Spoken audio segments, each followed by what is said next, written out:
Magandang umaga ka Alpha Adventure Farms.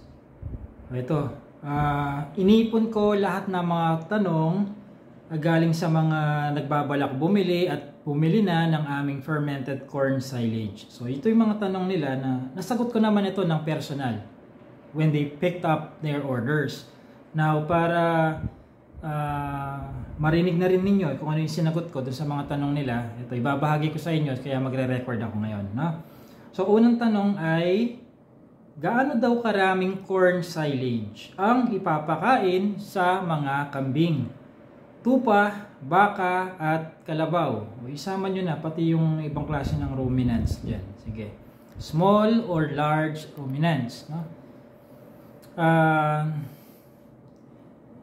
Isa ito sa pinaka-importanting dapat itanong at dapat ituro sa isang nag-aalaga ng ruminant. Na naiintindihan ko naman na kapag backyard or small scale tayo, hindi uso yung inaalam pa kung ano ba yung tamang dami o timbang ng dapat na ipakain sa ating small or large ruminants. So bago pa lang sa video na ito, pag sinabi nating small ruminant, ang pinapatungkulan ko dyan ay mga tupa o kaya kambing. Kapag ka naman large ruminant, I am referring to cattle o kaya yung karabaw. Pag sinabi nating cattle, sakop na yan whether ba lalaki or babaeng baka. Pag sinabi kasi nating cow, C-O-W, yan ang tawag sa babaeng baka, cow, no? Sa iba kasi pag sinabi mong cow, baka, whether lalaki o babae. Well, in English, pag sinabi mong cow, babaeng baka, no? So to make it general, cattle, no? Yun ang mga large ruminants, baka at saka kalabaw. Now, whether corn silage ang ipapakain natin, napier silage, o yung ordinaryong damo dyan sa paligid natin, dapat nakatimbang palagi ang ipinapakain natin sa ating mga ruminants. Ang timbang ng dapat nilang makain ay relatibo sa dalawang bagay. Una ay yung live weight ng kakain. Titimbangin natin siya dapat. Pangalawang basihan ay yung dry matter percentage nung ipinapakain natin sa ruminant natin. No? So una, bakit timbang? No? Based on my studies, lahat ng ruminants dapat silang makakonsume araw-araw nang hindi bababa sa 4% ng kanilang body weight on a dry matter basis. 4% ng kanilang timbang on a dry matter basis. Hindi pwedeng tanggalin dun sa sinabi ko yung phrase na on a dry matter basis. Pag sinabi nating on a dry matter basis, etchapwera sa titimbangin yung moisture or katas ng ipapakain natin. Mapa-silage man yan o ordinaryong damo sa paligid lang. Okay? Bago tayo dumako doon sa dry matter tsaka moisture, mag-concentrate muna tayo sa usapan natin doon sa live weight ng kakain. Tupa, baka, kalabaw, kambing. No? So, kailangan may timbangan tayo, no? Hindi po pwedeng yung naalala nating timbang niya last year ay i-assume nating yun na yun pa rin ang kanyang timbang kasalukuyan. Maaari kasing bumigat na yan or gumaan siya, nangayayat. No? So, kailangan yung latest na timbang ng alagang hayop natin ang ating pagbabasihan sa pagde-decide kung gaano karaming fermented corn silage ang ipapakain. Okay? So, papaano kung wala kang timbangan? Kung meron ka namang medida dyan sa bahay ninyo, meron akong create na video na kung paano natin i-estimahin ang timbang ng tupa, kambing, baka, kalabaw, kabayo, baboy. Meron na akong nagawang video. No? So, kung nanonood ka kasalukuyan sa website ni Alpha Adventure Farms, may makikita kang search button dun sa upper right-hand corner. Nasaan ba ang upper right-hand nyo ngayon? Dito banda. No? Ito ang right-hand. Dito ang upper right-hand na nakikita nyo. No? Tingnan ko nga yung website niya. Website namin pala, no? So, eto. Ayan, no? Nakikita nyo, kapag nasa mobile phone kayo, doon nasa smartphone kayo, yung search nandito. Ayan. Search. Ayan. Yan, no? So, i-type nyo lang dyan, Medida. Whether nasa laptop kayo, desktop computer, or nasa smartphone kayo, type nyo Medida. Pagkatapos, click nyo yung go, o kaya yung magnifying glass doon. Pagkatapos nyo mag-type. At ang gagawin ng website na to, hahanapin niya yung pinost kong article kung nasaan yung video na dapat nyong panoorin. So, ayan ang lumabas, no? Nakaprogram na yan. Prinogram ko ang website na ito to behave this way. So, paraan ng pag-estimate sa timbang ng kambing gamit ang Medida. So, panoorin lang ninyo itong video na yan kung wala kayong timbangan. Or kung may timbangan kayo pero hirap na hirap kayong isampa ang kambing, kahit 2-3 tao na kayo, no? Ayaw pumirme, ayaw kumalma ng kambing, kaya hirap kayong makuha yung timbang niya. Ano man ang dahilan, bakit din nyo siya matimbang gamit ang weighing scale? Kung may Medida kayo, po pwede nyo gamitin yan, no? So ngayon, nakuha nyo na yung timbang ng kambing.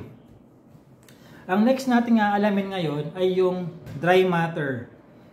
Ano ba yung dry matter percentage ng ating ipapakain sa kambing o tupa, baka o kalabaw natin? Kung hindi nyo man alam ang dry matter, at least sana alam ninyo yung percentage ng moisture. Kasi pag alam mo yung moisture percentage ng ipapakain mo, 100 minus kung ilang percentage man yung moisture, o yung difference, yun ang automatic, yun ang dry matter mo. Ganun lang kasimple, no? So, ngayon, dito sa aming corn silage, yung fermented corn silage, ang moisture percentage niyan, bago namin i-chop yan, ay nasa 65 to 70. Makailang beses ko nang ipinost sa aming Facebook page, na kung saan kinokontra ko yung pauso ng mga nauna pa sa akin na magbenta ng corn silage, na kesyo yung dry matter daw dapat ay nasa 70-80% na. Sobra naman yun, no? Di ko nga alam kung dumaan ba sa pag-aaral yan or trip-trip na lang sabihin at ipauso yun. Hindi magiging successful ang formation or production ng lactic acid kapag nagfe-ferment tayo kung ang dry matter mo ay ganun nakataas, 70 or 80%. Naku po.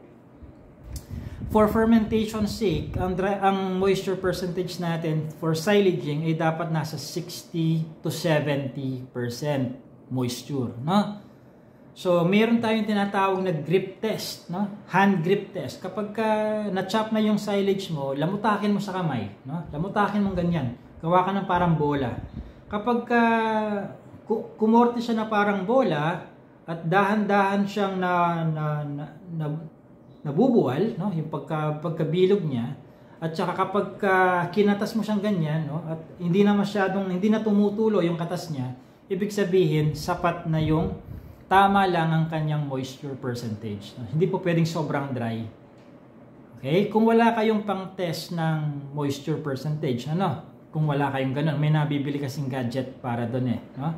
Another method naman, gumamit kayo ng microwave oven, no? Ipasok nyo doon.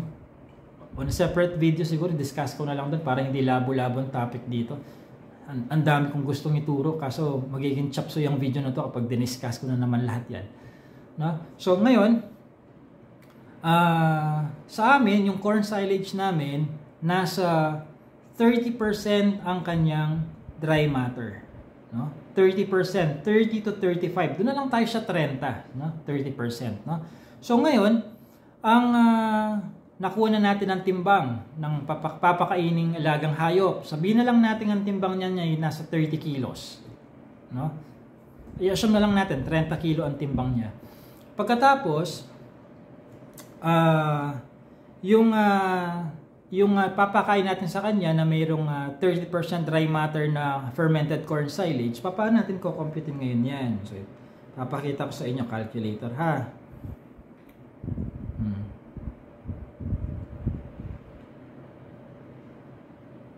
So, una, 30 Tapos kukunin natin yung 4%, no, ng kanyang body weight. So ano yung 4% ng 30? 30 times 0.04. So 1.2. 1.2 kilos yan, no? Yun nga lang, hindi pa itsapwera yung moisture dito. So 1.2 kilos na yan. 1.2 kilos ang dapat niyang kainin kung yan ay purong dry matter. Kaso, yung fermented corn silage nga, hindi naman yan purong dry as in walang nipatak na moisture. Meron yan, no? 60 to 70% nga. For computation's sake, sabihin na lang natin 70% moisture at 30% dry matter. So, paano natin ngayon mako-compute yung suma total na kung saan kalkulado na pati yung moisture ng ipapakain na kapag minus natin, lalabas pa rin ng 1.2, no, na dry matter. So, 1.2, i-divide natin yan ng 0.3. No? Yung 1.2, i-divide mo ng 0.3. Bakit 0.3? Kasi nga 30% dry matter yung fermented corn silage namin. So, lalabas, ang 30 kilong kambing, dapat mo siyang bigyan araw-araw, at least, ibig sabihin, hindi bababa, pwedeng sumobra ng kaunti, pero wag dapat bababa, sa 4 na kilong fermented corn silage ni Alpha Adventure Farms. Idinikit ko yung pangalan ng farm namin dahil hindi ko alam kung ano ang moisture percentage ng corn silage ng ibang tao. So, I'm only educating you base sa kung ano ang dry matter percentage nung corn silage namin. Bahala na yung ibang nagtitinda na mag-educate kasi sila nakakaalam ng dry matter percentage ng gawa nila, no? Hindi ko na cargo yung gawa nila.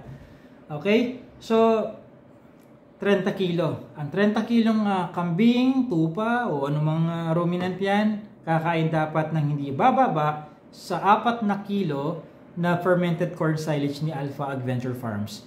At kapag nagawa yon, dun pa lang masasabi na sapat ang ipinapakain nating roughage doon sa ruminante na yun. Okay? Sa 4%, sa 4 na kilong ito kasi, kapag tinanggal natin yung katas, no? Tinanggal mo yung katas dyan, times 0.03, 4 divided by 4 times 0.3. Ayan. 4 times 0.3, 1.2 kilo na dry matter. Yung pinakita ko sa inyo kanina.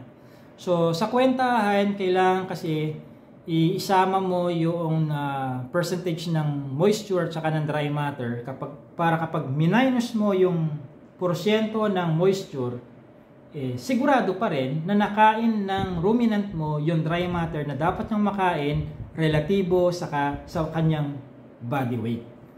Okay?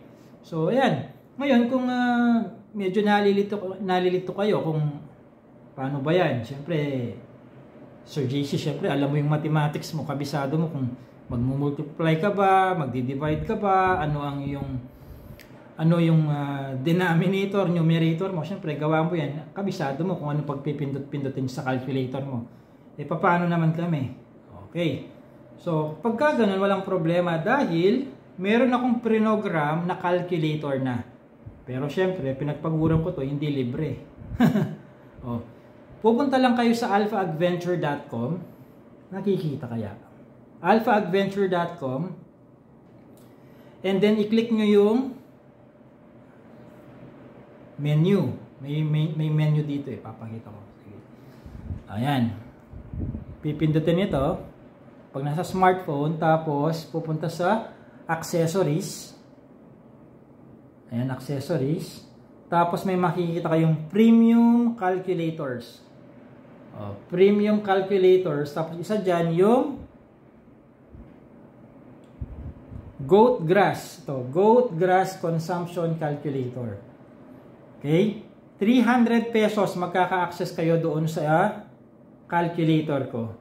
Para ang gagawin na lang ninyo, enter na lang ng number, di nyo na kailangan magpipindot ng operator ng multiplication ba yan, division ba yan, wala lang kayong aalalahanin ganon. Numero na lang ang i-input ninyo. Anong numero yon? Yung timbang na lang ng kambing ninyo. Timbangin nyo silang lahat.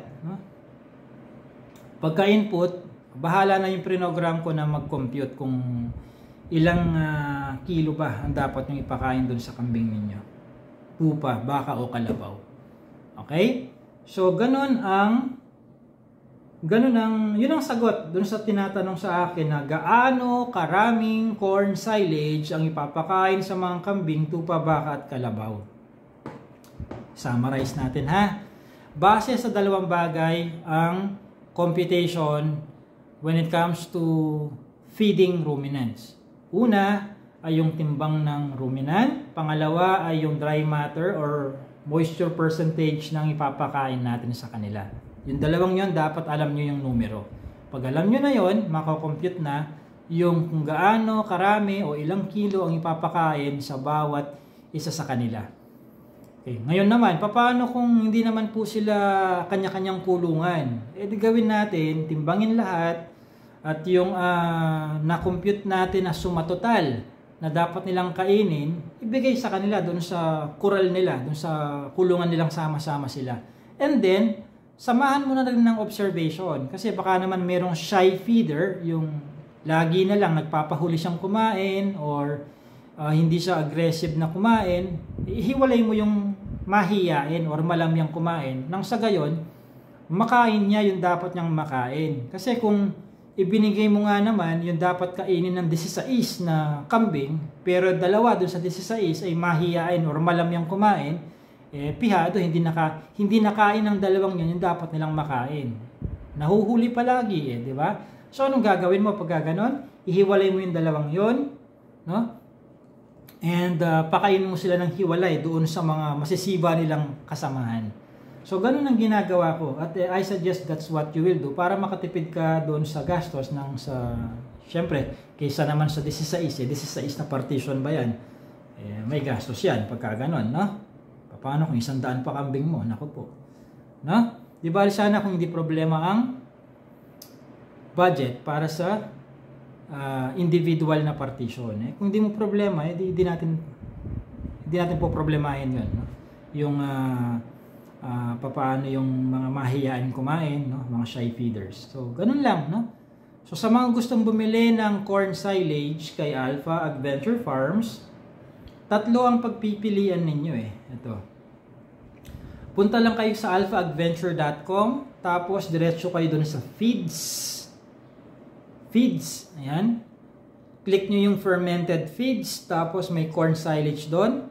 3 ang klase ng containers na meron kami. 3, ano? Una, is yung nakadrum. Nakadrum. Tapos, pwede din yung naka-high quality silage bag. Ito yung hindi na nangangailangan ng sako. Kasi, 150 microns ang kapal ng high quality silage bag na to. Kung gusto niyo naman ng mas mura, yung ordinaryong mga plastic lang na parang garbage bag lang ang kapal, at saka nakasako, kailangan isako kasi manipis yung silage bag na to no? Mas mura yon. Hindi ko babanggitin ang presyo sa video na to kasi baka mamaya 10 years nang nakakaraan at idinidemand pa rin ninyo yung presyong narinig nyo sa video na ito. Bisitahin na lang ninyo yung website. Nandun na yung mga presyo, no? Para wala tayong problema 10 years from now. Okay, so kung may dala kayo sarili nyong mga drum, yung mga 170 liter na drum, nilinisan na ninyo, walang butas, walang yupi, may takip, may ring lock, hindi makalawang, hindi sobrang luma ng drum. Dalhin nyo yan, palit tayo ng drum. Yung ipapalit ko sa inyo ay drum na may laman ng corn silage, tapos iwan nyo sa akin yung malinis at bago ninyong drum. Hindi ako tumatanggap o hindi ako nagpapatanggap sa mga tauhan ko doon ng drum na sobrang obvious na sobrang luma na, maraming yupi, may crack, may butas, walang takip, sobrang kalawang ng ring lock o kaya walang ring lock. So kailangan kung ano itsura, sabihin na lang natin hindi sobrang luma, no, ng buong drum. Mas mura yun kaysa doon sa bibili ninyo pati drum. Okay? Sa delivery, papaano? Kung less than 50 drums, nag-entertain lang ako ng delivery request kung o-orderin ninyo ay hindi bababa sa 50 drum at kung hindi bababa sa 200 corn silage bags, yung naka silage bag, regardless kung high quality bag o yung plain lang na bag, no? So minimum order for delivery ay 50 drums or 200 naka silage bag, pero hindi libre ha. Hindi libre ang delivery, sagot nyo pa rin yon. So kung may sarili kayong truck, mas makakatipid kayo syempre kung kayo na magdadala ng truck. Kasi ang gagawin ko lang naman kung magpapadeliver kayo, tutulungan ko lang naman kayo maghanap ng tracking service eh. Hindi naman ako makiki-commission dun eh. So ganun lang ang gagawin ko, no? Magpo-post ako, hihingi ako ng quotation, lahat ng sinabing quotation sa akin, pinakamura, nakakasya yung in-order ninyo, siya sasabihin kong presyo sa inyo. Ganun lang yun. So kung sarili nyo naman ang truck, better yet, huwag na kayong magpahanap ng truck sa akin, dali na lang ninyo yung truck ninyo, makakatipid pa kayo. Okay? Wala po akong kickback sa tracking. Sariling kita na nila yon, yung sa akin lang ay corn silage. Okay? So alphaadventure.com, bisitahin niyo yan, tapos click niyo yung menu, merong feeds, fermented feeds, andun yung corn silage, or tawagan na lang ninyo ang cellphone number na to, 0917-162-9758. 0917-162-9758. Okay? So this has been JC De Guzman of Alpha Adventure Farms.